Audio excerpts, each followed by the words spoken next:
joke around being on the stage and singing got stolen, so I'm just going to dumb it down and get straight to it. Really great to be here, and I was here last year and super inspired actually by what traditionally would be seen as one of my competitors, Adam from EY, who did a fantastic philosophical talk about sustainability. So I'm going to follow in his vein a little bit today and really actually use my opportunity for impact to get you guys to do some thinking about sustainability and what that means. And we're going to do that, I'm going to just check this works, in a word or three. So we're going to explore some words today, and it's quite an unusual thing for a Deloitte partner to stand up and talk about words and not talk about Deloitte at all. But you'll notice actually none of this is branded. This is really my presentation today. And although Deloitte thinks about all of these things, it's really important for you guys to know that this comes from some of the thinking that we've been doing in our team, but really from me today because I want to use this as an opportunity to engage on change.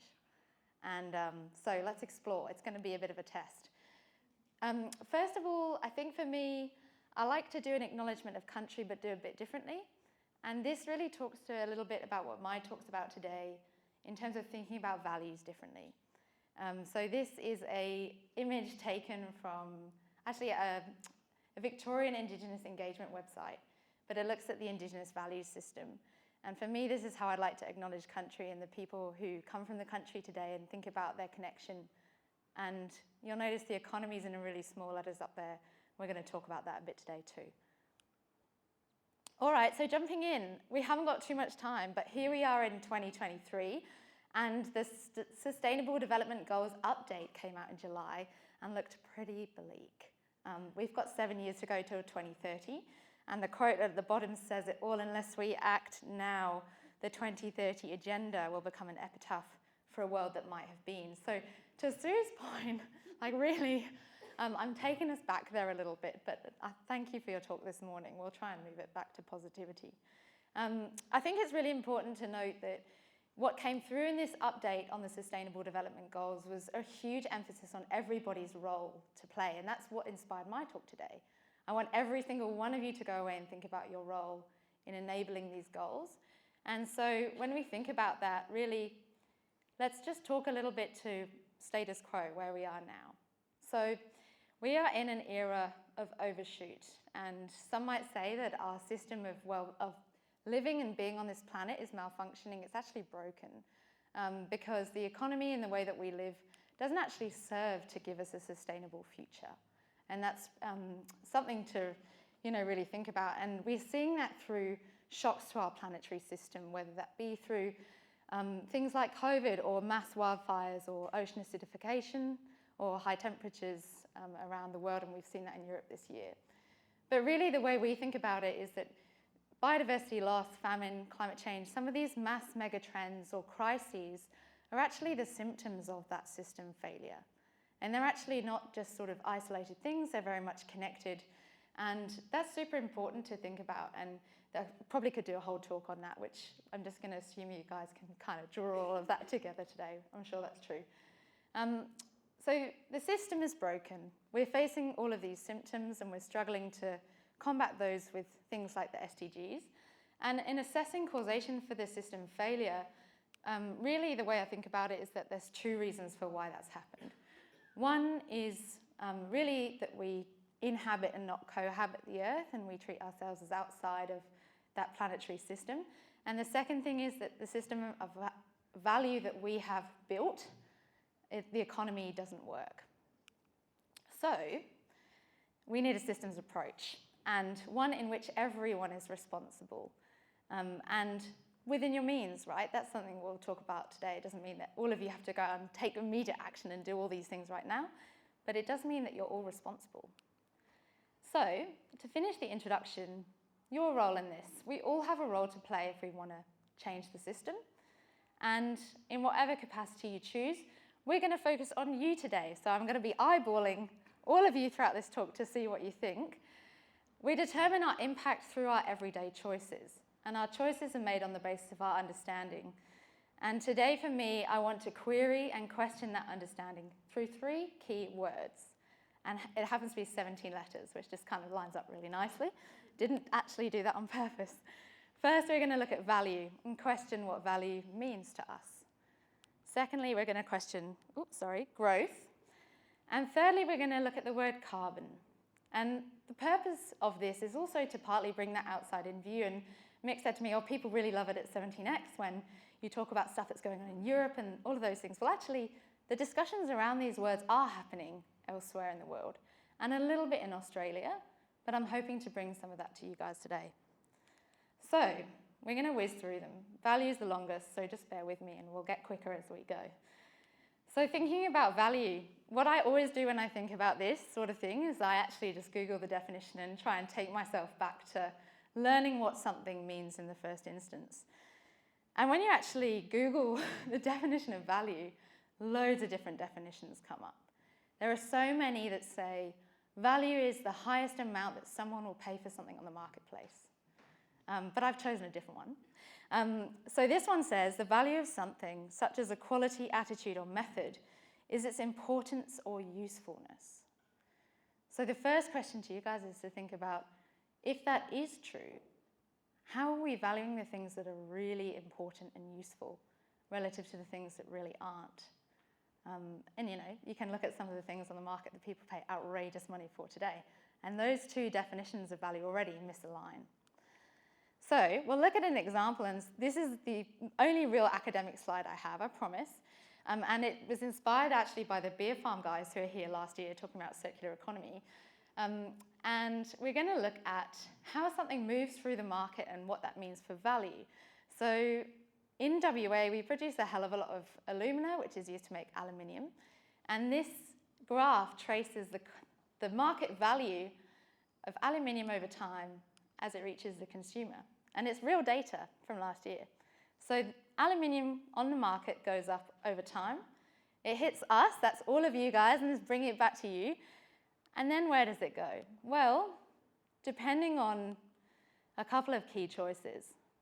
It either goes to scrap, currently through our container deposit scheme, in which people pay money for to retake and reuse that metal, or it goes to landfill, and actually that's even a misrepresentation because then the market value is less than zero. We actually then pay for that. So under our current system of value, the economy, that is true. And that kind of seems bonkers, especially when you think about all of the inputs that go in to actually create that aluminium can in the first place, which is, energy, water, human time, natural resources, biodiversity. So that's a very literal, real example, but we're going to look at a couple more. Our perceived value of natural assets and systems is something I'm super passionate about. And this is a real link to the crux of what's wrong with our economic system and our global system of the way in which we live on the planet. Currently in Australia, and this data is about a month old, these prices for water are all true at the same time. So as an average domestic user, we pay $3.42 per kilolitre, that's 1,000 litres of water. Industry, despite using so much more, pays 30 cents, and sometimes, in some cases, zero. And Australia has the most expensive bottled water on the planet.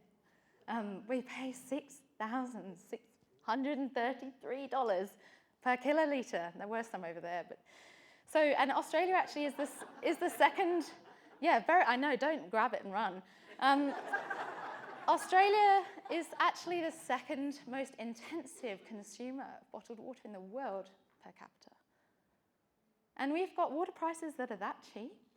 That seems crazy. And at the same time, this is true. We have communities that can't access water.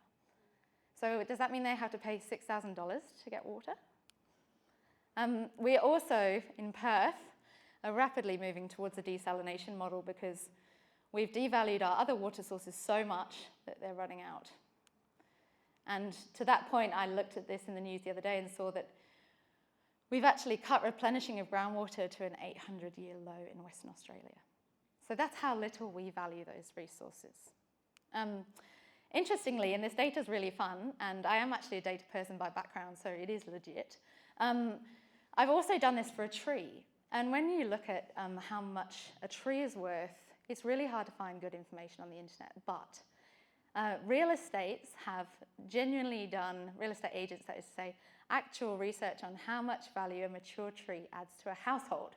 so that they can advertise and bump the house price up. And actually a mature tree in a garden, and I've cut it at the average at a 10%, so a conservative value, is equivalent to 10% of the mean house price in Australia. The mean house price in Australia is around $890,000, which A, is crazy, but B, that makes a tree really valuable. So having a mature tree in your garden can add anywhere between 5 to 20% of the mean house price. And we literally value that on the market. That is the other definition of value. A street tree will add anywhere between $10,000 to $25,000 to a house price, again, so we're happy to pay for that. A nice leafy street will mean a more expensive house. But if we buy a tree from a nursery, arguably a sapling, but you can scale that up a little bit, we pay between $500 to $200 depending on species and size. And then I tried to find something on a tree in a rural area, and really the only thing I know is from prior experience, it costs about $2 to put a tree into a rural area, like a farm in the wheat belt. And so, what is the value of that to us? And really the whole purpose of this is not to try and prove a point, it's to ask you guys, like, what is your estimation of value of these things? And how can you change that as a consumer and make decisions? And the final thing I'll leave you with on value is, does this now look like great value to you? Value is used all over the place. As a consumer, we see it hundreds of times a day. But I'd really ask you to think about, like, what is good value? And are we actually paying for the things that are most important and most useful? All right, philosophy, part one. Number two, on to growth. So this is a really interesting word. Growth defined is actually really nebulous still. I found it quite hard to actually find a good definition of growth. But it's talked about all the time. And as a voting population, we cheer on the politicians who are saying, economic growth, we're going to grow Australia's economy. How marvellous is that for all of us? And there is a very much a live discussion about this in Europe at the moment. And we need to think about, what this means to us as a word. So I've just popped up a few pictures here to help you kind of frame the current state on growth.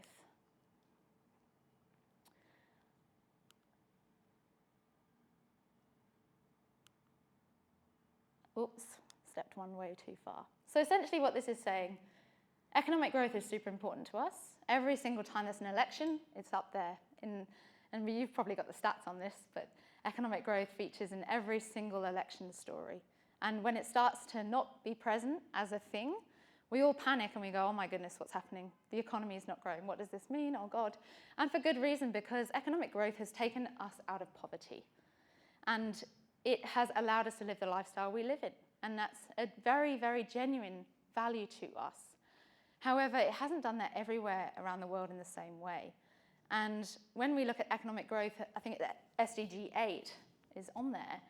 We have to question, in what way does our economy grow that allows for that value that we just looked at to be different?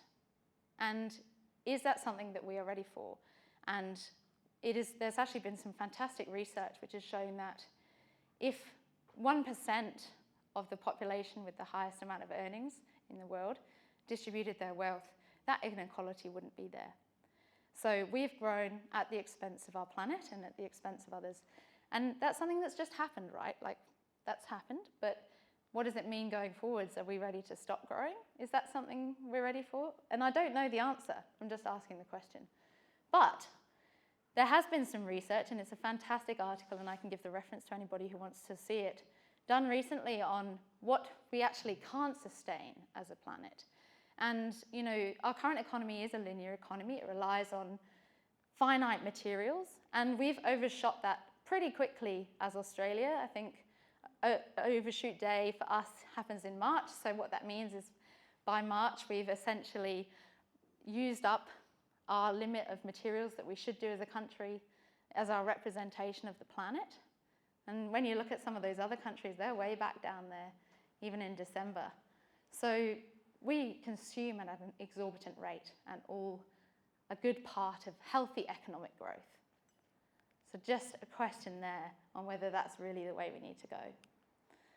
All right, very quickly, an interesting way to look at that. which I've seen some research about but not too much, is to look at our own life cycle. And really, I like to think of growth in the way of like, if a human just kept on growing, would it be tenable? Absolutely not. For those of you who've got children, you know that that becomes really hard when they hit a certain period, but thank God they stop. So that's a really good way to think about it. And there is a natural sort of regenerative rhythm and beat to growth in nature, and maybe that's something that we can use as an analogy. All right, last one, and don't worry, I have got quicker mix, so I'm moving on. Carbon. So, who's heard of the phrase, maybe just a show of hands, carbon neutral? Yeah, cool, okay. And generally, we talk about carbon a lot these days. There's a lot to be said about carbon, but I find it really funny, and I'm a geologist by training, that such an elemental building block of our life and our planet has been demonized to the extent that it has. And my ask for this one is slightly different to the other two, which probably opens more questions, but is actually to very seriously rethink about the way that we talk about carbon, because carbon is, at the same time, all of these things, and we love the top one and we hate the bottom ones. And it's also 18% of our bodies. I found this stat. I actually went looking for it, but that's crazy. So we really hate carbon. Okay. And I've just popped up the carbon cycle there, but I think all I'm ending on here is that, you know, carbon is in everything that we eat. It forms part of us. It's on everything that we live and thrive on. And we've turned it into something that is so evil in the media in particular, but also companies set goals around this stuff. Like, it's actually very healthy to have a balance, and nature has a natural cycle. So when you look at these terms again, all I'd ask, and you know, as a consultant, we use these all the time, right? But I would ask you to have a real question. Are we actually talking about carbon? So, final note from me. There's a lot today to think about, but all I'd say is that recognize that to meet sustainability goals, somewhere our definition of value has to change. And you guys all have a role to play in that. As a consumer, you can value things to a certain extent differently. And can you just reframe your perspective on growth as a result of thinking about value differently? We demonize carbon at the moment without thinking about its balance. Look at it as a chemical element in the world and try and understand, you know, to the extent that you're keen on talking about carbon, the role it has in actually sustaining life, and we need to think about what form it fills in. And for those of you who hate philosophy and all of this stuff, I've made the last one really easy. For a sustainable future, if you take nothing else away from today, just grow more trees, sequester more carbon, and value the outcome. Thank you.